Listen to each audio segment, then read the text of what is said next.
Hey everybody, Mark from Northeast Bass Fishing. How's it going? Um, there's some clips from my fishing trip last week, which I'm not in a great mood right here.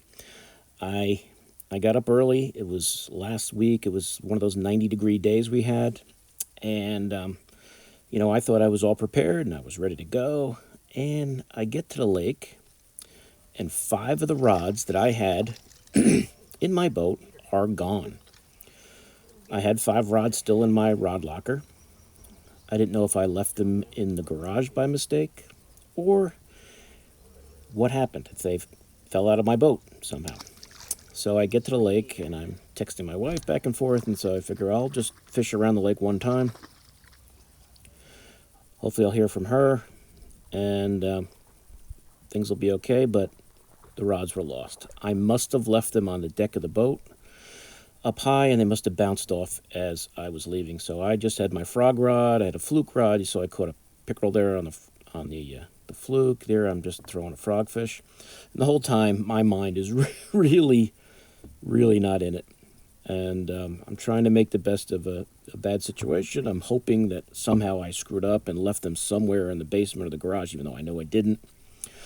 I just mistakenly didn't secure them. So here's just a couple of views of that frogfish. And I'm just throwing a live target frog. And, when you're not really into it mentally, you're really just casting. You're not really fishing.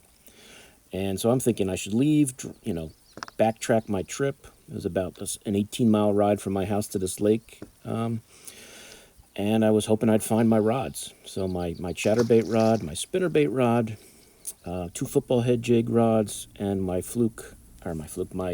Ned rig setup, my Enigma rod, they were gone.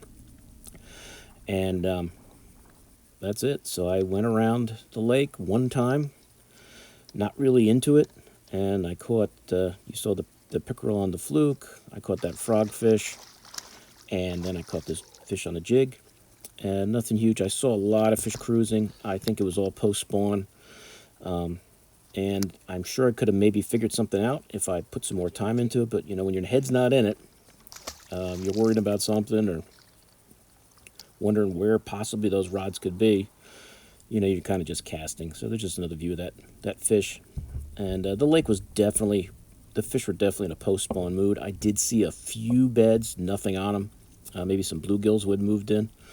And I got there like 7:30 in the morning because it was going to be like 95 degrees. So I figured, let me go out, from till like 12 until I can't take it.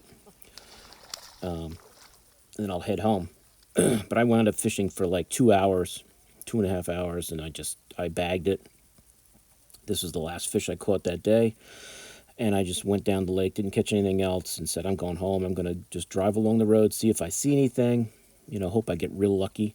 But I figure either somebody found them, they got run over.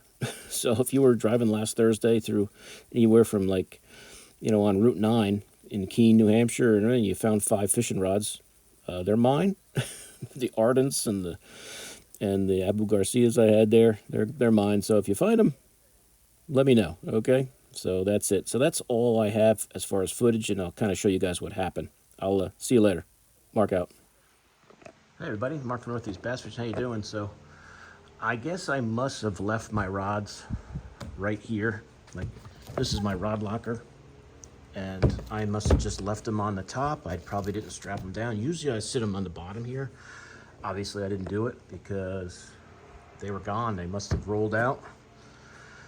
When I did get to the ramp, I did notice this was hanging off the boat. So my guess is I had the rods probably laying across here somewhere, and they probably knocked this off when they fell, and I didn't see it. And so I don't know if somebody found them or they got run over and got destroyed. But like I said, if you were last Thursday, if you were driving around and you saw some rods on the road, they're mine. Now, after getting over it, I did replace some of my bait casters. I lost 4 bait casters in it. So what I did is, I have never used these reels before, so I wanted to try them. And as it turned out, my buddy Sean told me, hey, Tix is having a sale.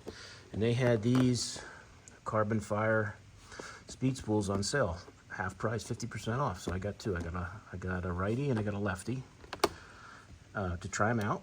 So I did replace those at a very reasonable price, 50% off. And I used some of my Bass Pro gift rewards, my rewards money, to get me a couple other lose reels. So I got a couple other ones. So I have, and I grabbed, since I did lose some rod socks, I did grab a couple rod socks. So like I said, I used my Bass Pro rewards money to replace two of the reels, and used the sale at Dick's to take advantage of these carbon fires. So I'm going to try some lose reels.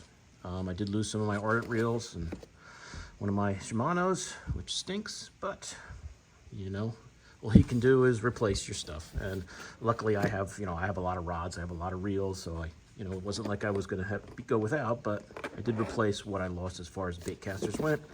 My C4 spinning reel Ardent that I lost, I had a bunch of those, so eventually I'll replace the rods when I get around to it. I do have a ton of rods. As you guys can see, this is my garage. It's raining out today. But as you can see over here, I have pretty much redone all my combos. You know, my spinnerbait, chatterbait, football head, I kind of redid everything. So you know, I'm good to go. You know, it does stink, but you know, you just gotta, you know, sometimes you check off, you know, 5 things you got done right, and one mistake I made was leaving those rods up here and not putting them down. It's my dumb fault. So I just thought I'd add that to the video to show you guys kind of where I screwed up. So believe me, those rods will be down here where they always are, the ones that can't fit in the rod locker from now on. So I'm gonna combine this with the other video, and hopefully this won't happen to you guys. See you soon on YouTube. Mark out.